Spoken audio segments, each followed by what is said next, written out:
அண்ணாவுடைய பிறந்த நாளை கொண்டாடுவதற்கு அருகதையே இல்லை, உரிமை இல்லை.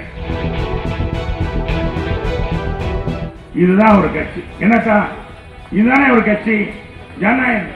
ஆனா ஒரு குடும்பமே கட்சியை நடத்திக்கிறீங்கன்னா அது திராவிடம். அதனாலதான் 30 விழா நடத்தி அப்படி முடிச்சுட்டாங்க.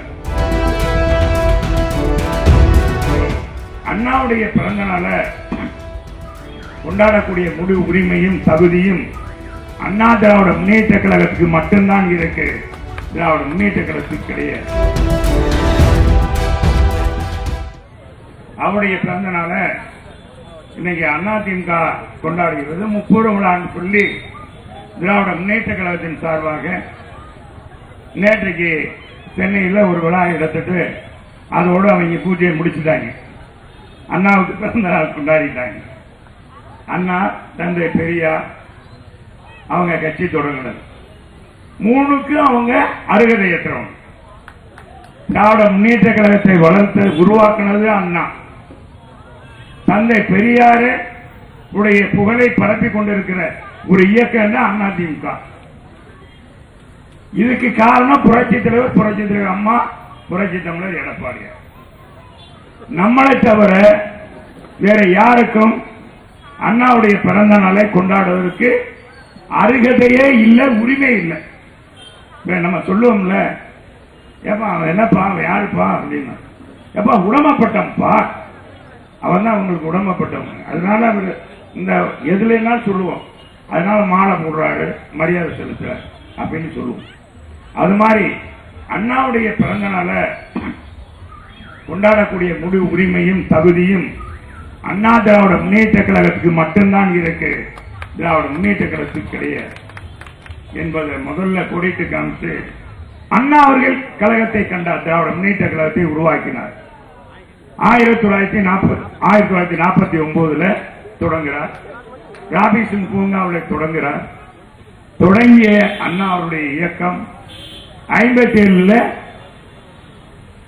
சட்டமன்ற தேர்தலில் முதல்ல தேர்தலை சந்திக்கிறது. நாடாளுமன்ற சட்டமன்ற தேர்தலை சந்திக்கிறது. அப்படி சந்திக்கின்ற போது முதல்ல 15 சட்டமன்ற உறுப்பினர்களை பெற்ற இந்த இயக்கம் படிப்படியாக 50 இடங்கள், 62 50 இடங்கள், 67 ஆட்சியை பிடிக்கும். இப்படி கட்சியை வளர்த்தது அண்ணா. அப்ப என்ன சொல்லுவாருன்னா, தம்பி வா, தலைமை இயக்க வா என்று அண்ணா சொல்லுவார். அண்ணா என்ன செஞ்சார், கழகம் ஒரு குடும்பம் என்றார். கழகத்திலே உறுப்பினர்கள், தலைவர்கள் தான் இந்த திராவிட முன்னேற்ற கழகத்துடைய சொந்தங்கள், உறவுகள், இவர்கள் தான் இயக்கம் என்று சொல்லுவார். அதற்கடுத்து தலைவருடைய, புரட்சி தலைவருடைய அன்பை பெற்றதன் அடிப்படையில் கருணாநிதி தலைமையேற்றார், முதலமைச்சரானார். முதலமைச்சரான திராவிட முன்னேற்ற கழகத்துடைய அன்னைக்கு இருந்த கலைஞர் கருணாநிதி என்ன சொன்னார்னா, கட்சியை எப்படி நடத்தணும்னா திருக்குவளை குடும்பம் தான் கழகம் என்று மாற்றிவிட்டார். திமுக என்றால் அது கருணாநிதி கம்பெனி என்று ஆகிவிட்டார். இன்னைக்கு பாருங்க, கலைஞர், கருணாநிதி, அவருக்கு பிறகு ஸ்டாலின், இப்ப அவருக்கு பிறகு உதயநிதி.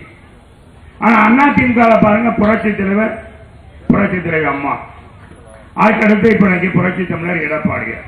ஒரு சாமானியவர், ஒரு சாதாரண ஏழை குடும்பத்தில், விவசாய குடும்பத்தில் பிறந்து தன்னுடைய படிப்பின் மூலமாக அரசு பள்ளியிலே படித்து, பட்டப்படிப்பு படித்து, கிளை செயலராக, ஒன்றிய கழக செயலராக, மாவட்ட சேர்மனாக, சட்டமன்ற உறுப்பினராக, நாடாளுமன்ற உறுப்பினராக, அமைச்சராக படிப்படியாக உயர்ந்து இன்றைக்கு முதலமைச்சராகி இன்னைக்கு கழகத்துறை பொதுச் செயலராக இருக்கு. இதுதான் ஒரு கட்சி. என்னக்கா இதுதானே ஒரு கட்சி, ஜனநாயகம். ஆனா ஒரு குடும்பமே கட்சியை நடத்திக்கிறீங்கன்னா அது திராவிடம். அதனாலதான் 30 விழா நடத்தி அப்படி முடிச்சுட்டாங்க.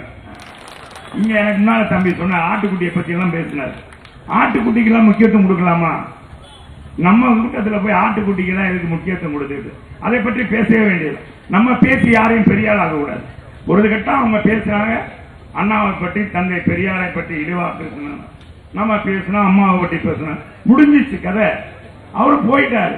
அவரை போய் எதுக்கு நம்ம போய் தேவையில்லாம அவன் பேரை சொல்லி சொல்லி நம்ம என்னையே பத்தி பேசிட்டு இருக்கான். இதுக்காக தான் சொல்லிட்டு போனாலும் அதை பத்தி இல்ல. இப்ப நான் என்ன நம்ம கதைக்கு வருவோம்ப்பா.